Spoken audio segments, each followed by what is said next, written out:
우리가 기도에 대해서 우리가 지금까지 공부를 해왔습니다.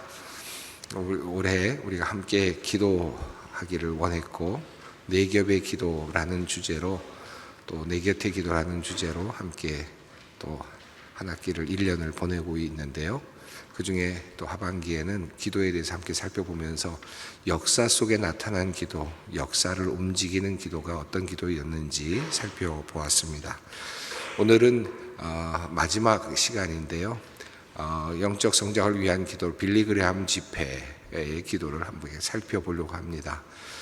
우리 한국 역사에, 특별히 대한민국 역사에 있어서, 또 기독교 한국 교회 역사에 있어서 아마 다시 일어나기 어려울 만큼의 놀라운 그런 자리가 빌리그레함 전도 집회 자리였지 않았을까 생각이 들고, 그때 우리가 함께 수많은 사람들이 함께 모여서 기도했던 그 기도가 지금 오늘의 한국 교회 또 한국 사회를 만들어 가지 않았을까 하는 그런 생각이 듭니다.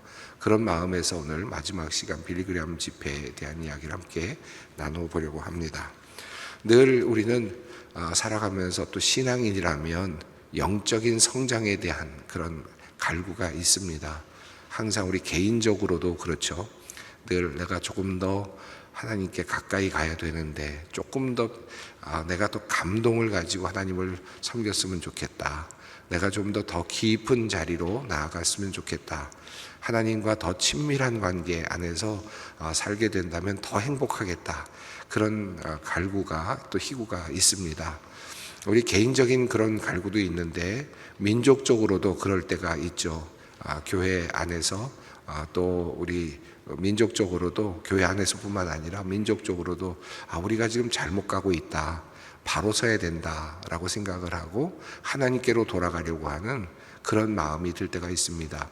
구약의 시대에도 보면 요아스 시대에도 그렇고, 또 요시아의 경우에도 그랬고, 히스기야의 경우에도 그랬고, 그럴 때마다 민족적으로 하나님께 나아가는 그런 일들이 일어났습니다. 또 에스라 시대에도 그랬습니다. 느헤미야와 함께 성전을 재건하면서 하나님께 나아가자라고 하는 그런 마음으로 하나님께 은혜를 입기 위해서 민족적으로 나아가는 그런 시간들이 실은 있었습니다. 자, 오늘 이야기를 함께 살펴보려고 하는 부분은 바로 그런 의미를 담고 있는 그러한 기도입니다. 먼저 우리 성경에 있는 내용들과 함께 좀 연결을 시켜보려고 하는데요. 그렇게 왔습니다만은 오늘은 조금 이미 말씀드린 그런 여러 그런 사례들이 있지만, 특별히 우리가 어디까지 기도를 해야 되는가, 또 어디에까지 우리가 우리의 신앙적인 삶이 목표에 도달해, 우리의 목표가 어디여야 될까, 기도하면서 우리가 다가가야 될 기도의 가장 중요한 그 목표 지점이 어딜까 생각하기 위해서 에베소서에 나오는 바울의 기도를 함께 살펴보려고 합니다. 오늘 한번 우리 오늘의 말씀 함께 에베소서 3장에 있는 말씀을 함께 읽어보겠습니다. 능히 모든 성도와 함께 지식에 넘치는 그리스도의 사랑을 알고 그 너비와 길이와 높이와 깊이가 어떠함을 깨달아 하나님의 모든 충만하신 것으로 너희에게 충만하게 하시기를 원하노라. 아멘. 이 바울 사도는 3차 전도 여행 시에, 2차 여행 시에 에베소를 잠시 방문을 했습니다마는 3차 여행 중에 2년 이상, 약 3년에 걸친 그런 시간을 함께 보냈습니다. 3개월 동안은 에베소 회당 공회에서 가르치었고, 또 그리고 나서 2년 동안은 적어도 두란노라고 하는 서원에서 가르쳤습니다. 열심히 이제 가르치면서 그 기독교 신앙에 대해서 설명을 해 나가죠. 그 두 해 동안 그렇게 열심히 하면서 많은 사람들이 이제 구원을 얻게 되고 또 복음을 듣게 되었습니다. 사도행전 19장 10절 말씀은 이렇게 되어 있습니다. 2해 동안 이같이 하니 아시아에 사는 자는 유대인이나 헬라인이나 다 주의 말씀을 듣더라. 2년 동안 두란노 서원에서 하나님의 복음의 말씀을 증언하였던 그 결과가 어떠했는지를 알려주고 있는 내용입니다. 자, 그런데 그 말씀뿐만 아니라 에베소에서는 놀라운 역사들도 일어났습니다. 하나님의 복음을 듣는 것도 참 중요했는데, 그리고 하나님의 복음을 듣고 그들이 이제 초보적인 믿음으로 나아갔겠죠. 에베소 교인들이 초보적인 믿음으로 나아갔는데, 그 이외에도 놀라운 역사들이 일어났는데, 바울의 몸에서 손수건이나 또는 앞치마를 가져다가 병든 사람에게 갖다가 얹으면 그 병이 떠나고 악귀도 나가는 그런 역사들이 일어났습니다. 그러니까 놀라운 하나님의 역사가 나타난 겁니다. 그래서 유대인들과 헬라인들이 그 에베소에서 바울의 그 놀라운 그 능력을 보면서 또 하나님의 이름을 높이고 예수님을 믿게 되었습니다. 그러니까 예수님을 믿게 지금 되는 이 에베소 교회의 모습을 보면 일단 복음이 전파되고요. 복음이 바울로부터 전파돼서 많은 사람들이 들었고, 또 거기에다가 더 나아가서 놀라운 기적이 일어나서 병 고치는 기적들이 일어나고, 심지어는 앞치마, 손수건 같은 것들이 덮여지면 그것이 도리어 능력이 되는 아주 그런 역사들이 일어났습니다. 그러다 보니까 그 지역에, 에베소 지역에 있던 많은 마술사들, 그리고 마술책들, 그런 것들이 힘을 잃어버리게 되었습니다. 다시 말하면 어느 마술사보다 더 큰 마술사가 나타난 셈이 된 겁니다. 어느 어떤 종교 지도자보다, 어떤 술사보다 더 놀라운 역사를 일으키는 그런 바울이 나타난 거거든요. 그래서 마술을 행하던 사람들이 도리어 다 직업을 잃어버리게 되고, 우상을 만들던 사람들이 다 그 우상을 더 이상 못 팔게 되는 그런 엄청난 역사가 사실은 일어난 셈입니다. 그 장면을 그린 그림이 하나 있는데, 유스타슈 르쉬르라고 하는 분이 그린 그림인데요. 이분이 그 프랑스 화가인데 종교적인 주제를 많이 그린 것으로 유명한 분이십니다. 사도행전 19장에 있는 내용을 읽고 그리고 그림을 그렸는데, 그 그림을 보시면 에베소의 설교, 에베소에서의 바울의 설교라고 하는 제목으로 그림을 그렸습니다. 1649년 작품인데요. 그림을 보시면 가운데에 바울이 설교를 하고 있고요. 그리고 사람들이 책을 찍고 있는 모습이 있습니다. 마술서를 지금 찍고 있는 겁니다. 그리고 그 뒤로는 지금 신전이 보입니다. 자, 그 내용이 성경에 나오는데 사도행전 19장 19장에 이렇게 나옵니다. 또 마술을 행하던 많은 사람이 그 책을 모아 가지고 와서 모든 사람 앞에서 불사르니 그 책값을 계산한 즉 은 5만이나 되었더라. 그만큼 놀라운 역사가 일어났습니다. 자, 그런데 이렇게 놀라운 역사가 일어나고 마술책이 불태워지고 이런 상황 속에서 결국 그런 상황 속에서 그 아데미상 신상을 만들어서 돈을 벌었던 그 은장색 데메드리오가 경제적인 이득을 잃게 되자 그 직공들과 시민들을 선동해서 폭동을 일으켜서 바울을 이제 잡아 가두는 그런 일들도 일어났습니다. 자, 이런 상황 속에서 바울은 이런 정도의 상황, 이런 정도를 가지고는 하나님의 역사 그리고 복음의 역사가 더 깊이 들어갈 수 없다라는 사실을 깨닫죠. 그리고 그가 기도하는 에베소 교회를 위하여 기도하는 기도의 내용이 바로 오늘 제가 읽어드릴 바로 이 기도의 내용입니다. 기도의 내용 에베소서 3장 16절로 19절 말씀인데요. 이 기도는 사도 바울이 이 에베소 교회 그리고 그리스도인들이 어느 단계까지 우리가 이르러야 되는가 하는 것에 대한 아주 깊은 통찰을 가지고 하나님께 기도하는 그런 기도의 내용이라고 할 수 있겠습니다. 어디까지 기도해야 될까요? 복음을 듣게 해주십시오. 그리스도를 믿게 해주십시오. 여기까지. 그런 더 나아가서 능력이 나타나게 해주십시오. 그리고 우리가 하나님의 능력으로 병고침이 일어나게 해주십시오. 이런 기도들, 그런 기도를 넘어서는 기도가 뭘까? 그것을 넘어서는 더 깊은 영적인 차원의 기도가 뭘까? 사도 바울은 이 기도문을 통해서 바로 그 영적인 기도의 깊이를 알려주고 있습니다. 16절 말씀을 먼저 한번 읽어보겠습니다. 그의 영광의 풍성함을 따라 그의 성령으로 말미암아 너희의 속사람을 능력으로 강건하게 하시오며. 자, 먼저 사도 바울은 무엇을 기도하느냐 하면 모든 그리스도인들의 마음, 속사람, 속마음에 성령께서 임하여 달라라고 하는 기도를 합니다. 자, 하나님께 드리는 그리스도인을 향한 최고의 기도를 사도 바울은 드리고 있는데요.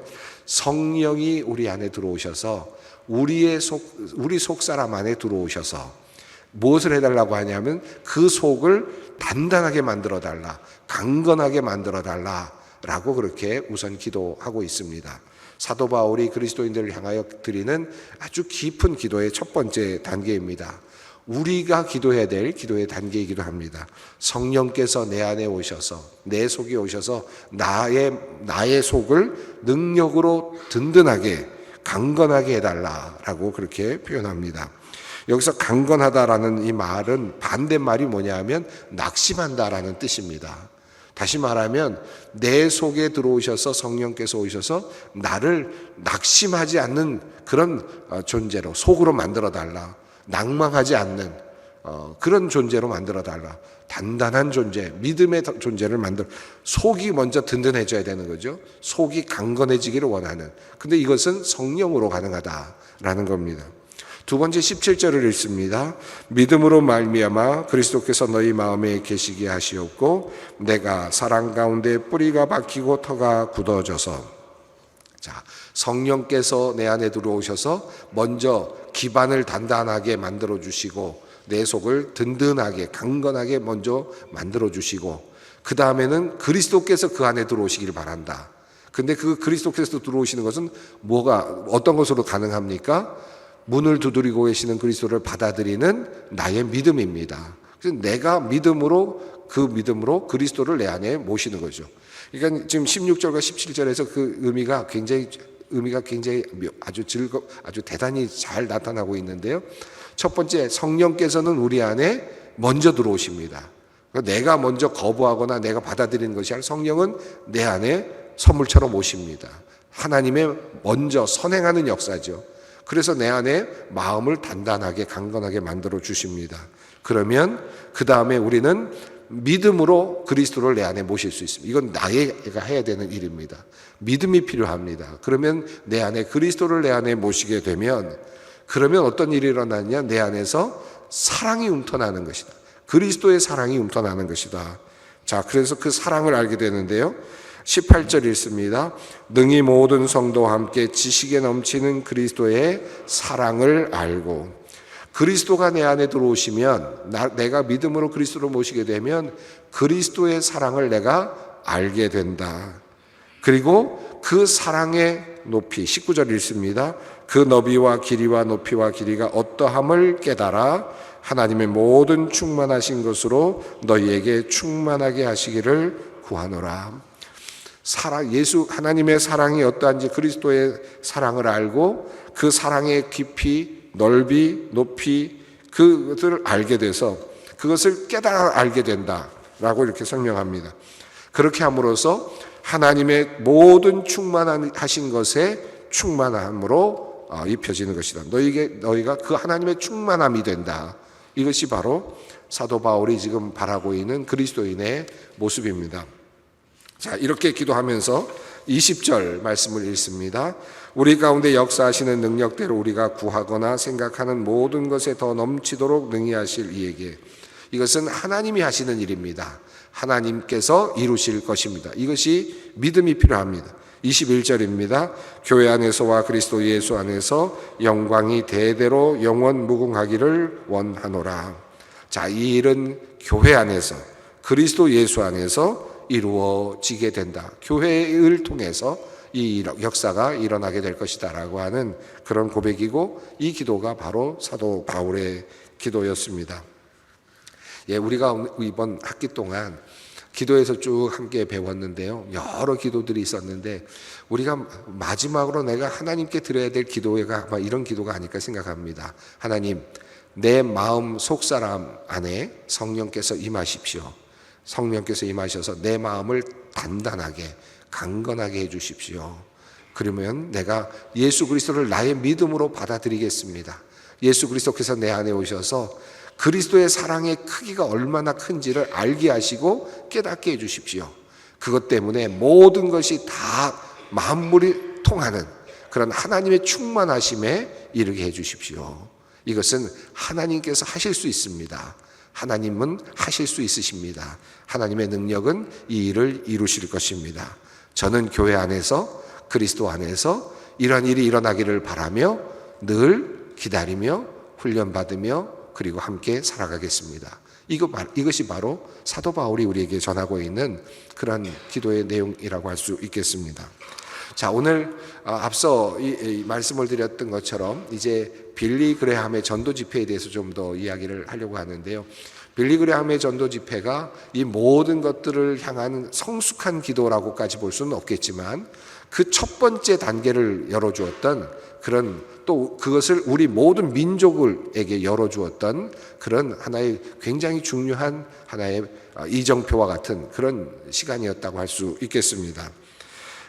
바울의 기도가 여러 가지 그 외적인 박해, 우상 숭배, 기적이 일어나도 아직 초보적인 단계에 머무르고 있는 그런 상황 속에서 더 높은 차원의 그리스도인의 모습을 꿈꾸면서 바울이 에베소 교인들을 위해서 기도하고 있다면, 빌리 그레함 전도 집회는 그런 의미에서도 어떤 의미에서는 맥락이 맞닿아 있다고 생각이 되는데요. 당시에는 기독교가 막 성장을 하고 있었거든요. 기독교가 매년 15%씩 그렇게 성장을 하고 있었는데, 한경직 목사님과 교회 지도자들은 우리가 여기에서 그냥 교회가 막 성장하는 것뿐만 아니라 영적으로 더 깊은 차원에까지 들어가야 된다. 보다도 더 깊은 차원의 그리스도인들이 되어야 되고 더 넓은 차원, 높은 차원의 그리스도인이 되어야 된다라고 하는 그런 하나의 그 마음의 그 소원이 생겨납니다. 우리 민족을 그리스도에게로 더 많이 더 가까이 이끌어가야 되겠다라고 하는 그런 소망을 갖게 되죠. 그러면서 만들어지게 된 하나의 큰 행사가 빌리 그레함 전도 집회였습니다. 자, 빌리 그레함 전도 집회가 언제 일어났습니까? 아마 역사적으로 기억하신 분들이 계실 것 같은데요. 빌리 그레함 전도 집회 참여하셨던 분 계시나요? 가보셨던 분? 한번 손 들어 보실까요? 예, 아마 역사적으로 기억이 나실 겁니다. 저도 사실은 제가 어렸을 때인데 그 손에 이끌려서 갔던 기억이 있고, 그 다음에 있었던 또 집회, 그 집회 엑스포로 74에도 제가 가봤던 적이 있었는데, 그때 이렇게 걸어갔다가 그 여의도를 빠져나올 때 그 느낌이 지금도 아주 생생하게 느껴집니다. 때가 1973년이었습니다. 이때는 어떤 때였느냐 하면 유신 체제가 발동된 지 이제 얼마 되지 않은 상태였습니다. 1973년은 한국 경제가 급속하게 성장하고 있었던 시기였고요. 1972년 10월에 유신 체제가 공포되어서 사회적으로도 굉장히 좀 불안 요소도 있었던 때였습니다. 또 아직 73년이니까 나라가 그 전쟁에서 이제 회복된 지 딱 20년 정도 되는, 휴전이 된 지 20년 정도 된 거죠. 53년쯤에 이제 휴전이 되었으니까 73년이니까 딱 20년 정도 되었습니다. 여러분 20년 한번 뒤돌아 한번 생각해 보십시오. 얼마나 짧은 시간입니까? 그러니까 전쟁이 일단 멈추어선 지 20년 정도밖에 되지 않은 상태였습니다.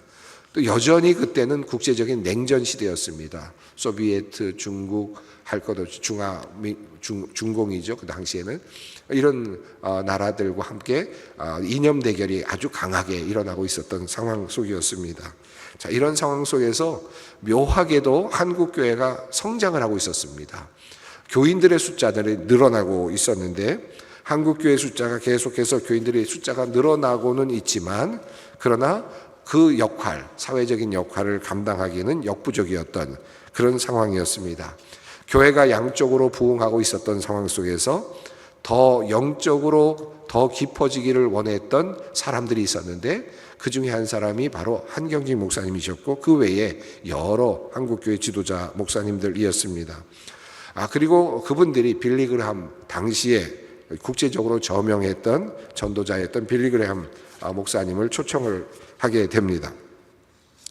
자, 어떤 일이 일어났습니까? 날짜는 1973년 5월 30일부터 6월 3일까지 5일 동안 진행이 되었는데요. 여의도 군용지 5.16 광장, 현재 여의도 공원에서 있었습니다. 누적 그 통계로는 교단이 지금 이렇게 통계를 낸 내용으로는 320만 명이 5일간 방문한 것으로 이렇게 알려져 있고요. 마지막 날 참석자는 110만 명으로 그렇게 추산을 합니다. 그리고 결신자는 7만 5천 명이라고 그렇게 되어 있습니다. 물론 여의도에 사람들을 갖다 놓으면 정말 110만 명이 들어갈 수 있느냐, 뭐 이런 또 약간의 회의론적인 그런 말씀을 하시는 분들도 있긴 합니다만은 그보다 좀 적을 수는 있을 수 있겠죠. 또 통계가 조금씩 다를 수 있으니까 또 정확하게 셀 수는 없으니까요. 그러나 그 당시에 참여했던 분들이나 또는 또 기록들을 보면 정말 역사에 일어나지 못할 만큼의 어마어마한 숫자가 모였다는 것은 분명합니다. 여러분, 그 지금 사진이 있는데요. 여의도에 건물들이 들어서기 전입니다. 지금 건물들이 들어선 상태에서 그 광장을 지금 생각하실 게 아니고 여의도 전체의 그 절반 이상이 되는 공간이 비어있던 그 비행장으로도 썼던 그런 공간이지 않습니까? 그런데 거기에 지금 국회의사당 정도가 잠깐 들어있을 정도의 그런 아주 황량한 벌판 같은 그 공간에서 여의도 집회가 열렸습니다. 그리고 움집한 그런 곳에서 빌리그램 목사님이 이제 전도 집회를 이제 열게 되었는데, 사진들을 보시면 이렇게 많은 사람들이 정말 정연하게 모여서 앉아서 듣고 있었고요. 저도 저기 앉아 있었는데 저는 좀 뒤쪽에 앉아 있어서 어디쯤인지 제가 지금 잘 안 보이는데, 빌리그램 전도 집회의 그 포스터도 있습니다. 이렇게 젊은 빌리그램 목사님이 함께 이렇게 사진에 나와 있는데요. 이 집회는 당시로서는 정말 놀라울 정도로 초교파로 모였던 집회입니다. 한국교회가 초교파로 집회를 가졌던 그 첫 번째 사례로 알려져 있습니다. 어느 정도의 교파들이 모였는지 다 읽어드릴 수는 없지만 통합 측, 합통 측, 고신 측, 오순절, 하나님의 성회, 성결교, 그리고 감리교, 여러 그리스도교, 심지어 성공회, 루터교까지 함께 했습니다. 어마어마한 인원들이 함께 모여서 동참을 했습니다. 이 1973년 빌리그램 집회가 끝난 다음에 아마 여러분 기억하시겠습니다만은 한국 대학생 선교회가 주최한 CCC죠. 주최한 엑스폴로 74 전도대회가 또 있었습니다. 이 전도대회는 그 다음 해인 8월 13일부터 18일까지 5박 6일간 열렸고, 빌 브라이트를 비롯한 여러 세계 지도자들이 함께 참석을 했습니다. 김중곤 목사님이 당시에 이제 총재로서 이끌어 가셨는데, 그 대회 기간 중에도 32만 명 정도가 합숙 훈련을 받습니다. 저도 그때 합숙 훈련 받았던 기억이 나는데 같이 따라가가지고 그 청년들하고 같이 따라갔던 기억이 납니다. 매일 밤 50만에서 80만 명이 철야 기도를 드렸다고 정해지고 있고요. 사형리 전도책자로 27만 3천 명이 영접을 하는 놀라운 역사도 일어났습니다. 그리고 제가 기억하기에도 그런데 그 민족 복음화를 위해서 요원들을 강습한다 그래서 면 단위 교회 학교에서 또 여러 강습회들이 열렸는데요. 300개의 시범교회, 전국의 시범교회에서 전도훈련이 실시됐던 일이 있었습니다. 그때 제가 기억할 때 나는 찾았네라고 하는 그런 그 모토가 있었던 거로 제가 기억을 하는데, 놀라운 역사들이 일어났던 그런 집회라고 할 수 있겠습니다. 이것이 결과적으로는 한국교회가 아주 또 폭발적으로 부흥하게 되는 기폭점이 되었고요. 한국교회는 이후로 계속해서 20% 이상의 성장을 오랫동안 계속해서 해나가면서 급성장을 이루게 되었습니다. 또 한국 사회가 73년 이후에 계속해서 이제 부유하게 되고 경제적으로 성장하게 되는 이런 모든 과정 속에 한국교회가 큰 역할을 하는 그런 매우 중요한 그런 지점이 되었다라고 할 수 있겠습니다. 빌리그램 목사님의 기도 중에 몇 가지가 있는데, 기도가 긴 기도들은 없지만 그러나 그 어떤 기도를 했는지, 첫째 날, 둘째 날, 셋째 날 어떤 기도를 했는지 이런 것들을 좀 살펴보는 것은 의미가 있을 것 같습니다. 1973년 5월 30일 빌리그레함 목사님은 이렇게 메시지를 전하면서 시작을 했습니다. 우리가 설교한 중에서 제일 많은 사람이 모였습니다. 이제 미국으로 소식을 전해야 될 것인데 지금까지 어느 사람도 이렇게 많은 군중을 모아놓고 설교한 것은 역사 이래 처음이라고 보도가 될 것입니다. 한국에서 이러한 역사가 일어난 것을 감사하게 생각합니다. 라면서 집회를 시작합니다. 그리고 첫째 날 북한 동포를 위한 메시지, 그리고 둘째 날이죠. 그리고 셋째 날은 군인의 밤 메시지, 넷째 날에는 청년의 밤 메시지, 이렇게 메시지를 전하면서 또 기도를 또 함께 하였습니다. 특별히 둘째 날이었던 바로 북한 동포를 위한 메시지가 있었던 그 날에 기도가 있었는데요. 그 기도를 한번 우리 함께 읽어보았으면 좋겠습니다. 하나님 아버지, 이 땅 대한민국을 불쌍히 여기시고 이 민족에게 복음의 빛을 비춰 주시옵소서. 분단의 아픔 가운데 있는 이 민족이 주님 안에서 하나 되게 하시고 참된 평화와 통일을 허락하여 주시옵소서. 이 집회를 통하여 많은 영혼들이 주님께로 돌아오게 하옵소서. 소경 바디메오와 관련된 본문을 읽고 그렇게 전하셨는데 그때 이렇게 이런 기도를 했습니다. 그리고 마지막 그 집회 110만 명이 모였다고 알려져 있는 마지막 집회에서 메시지를 전하게 되는데요. 4만 4천 명이 그때 결신을 하게 되는 그런 일이 있었습니다. 그 자리에서 빌리그레함 목사님은 설교를 마무리하면서 결신의 기도를 시작하는데요. 이렇게 그는 멘트를 합니다. 여러분이 앉아 계신 그 자리에서 예수를 믿기로 작정하신 분들은 일어나시기 바랍니다. 그 자리에서 일어서십시오. 일어서신 분들은 저희를 따라서 큰 음성으로 기도해 주시기를 바랍니다. 하나님, 나는 죄인입니다. 내 죄에서 돌아서겠습니다. 예수 그리스도를 영접하겠습니다. 자, 이런 기도를 합니다. 73년에 있었던 그 기도 초청 기도의 장면이 영상으로 남아 있는데 한번 잠깐 보실까요? 하셔야 됩니다. I'm going to ask you today to receive Christ. 나는 오늘 여러분 예수를 영접하기를 원합니다. I'm going to ask you to do it publicly. 여러분이 관중들 모인 가운데에서 예수를 믿으기를. I'm going to ask you to stand up right where you are. 여러분이 앉아 계신 그 자리에서 예수 믿기로 작정하는 분들은 일어서라고 하겠습니다. Stand up 그 자리에서 일어서 주시기 and 바랍니다. say today, I want to receive Christ. 일어서면서 나는 예수를 영접하겠습니다. I'm going to ask that we have a prayer. 이제 쓰신 분들을 위해서 기도해 드리겠습니다. I want all of you to pray this prayer after me. 일어서신 사람들은 저희를 따라서 큰 음성으로 기도해 주시기 바랍니다. Oh God, 하나님, I am a sinner. 나는 죄인입니다. I am sorry for my sin. 내 죄를 용서하여 주시옵소서. I am willing to turn from my sin. 내 죄에서 돌아서겠습니다. I receive Christ as my Savior. 그리스도를 영접하겠습니다. I confess Him as Lord. 주님으로 고백합니다. From this moment on, 이 순간부터 I want to follow Him. 주님을 따르겠습니다.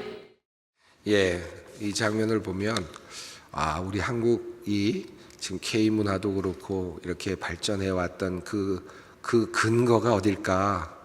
물론 재헌기도도 있고 있는데 그때 73년에 우리 온 민족이 함께 모여서 나라를 위하여 기도하고 또 함께 영적으로 성숙해 갔던 그 기도가 우리 대한민국을 이렇게 지금까지 지탱시켜 왔겠구나 하는 그런 감동이 몰려오기도 합니다. 예, 영적인 갈급함이 있었던 그때 2주 동안 잠시 와주십시오라고 그렇게 황경희 목사님께서 초청했던 그런 내용이 있습니다. 이 부분을 한번 읽어보면 좋겠습니다. 한국의 영적인 갈급함이 있는 이때에 가능하다면 2주간 당신이 와주시기를 바랍니다. 교파를 초월해 만장일치로 찬성했습니다. 그리스도 성령 안에서 오십시오. 저는 요 멘트 중에서 마지막 그리스도 성령 안에서 오십시오 라고 하는 그 마지막 문장이 너무나도 가슴에 와닿습니다. 하나님의 놀라운 역사가 일어나는 장면이었다고 저는 생각합니다. 예, 이렇게 기도에 대한 부분을 살펴보았는데요. 우리가 지금 기도에 대한 주제를 쭉 살펴봤는데 한번 생각해 보십시오. 기도 그래 좋은 것이고 또 내가 개인적으로 하면 되는 것이고 그리고 나는 이렇게 지금까지 기도해 왔다라고 생각이 되지만 그런데 우리가 지금 역사를 쭉 살펴보지 않았습니까?